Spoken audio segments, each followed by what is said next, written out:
looking to repair fiberglass steps next to an in-ground pool using some type of spray-on gel coat.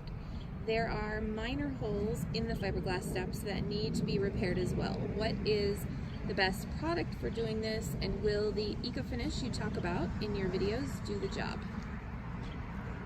So first and foremost, is the entire surface of the step fiberglass, or is it a fiberglass underlay with an acrylic over the top? Most steps today have an acrylic surface over the fiberglass. If you try to just patch the acrylic with fiberglass, you're not going to accomplish what you're looking to do.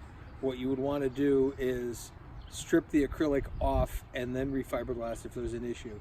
And then as a final coat, you could certainly gel coat it, or that's when eco-finish is a really good product.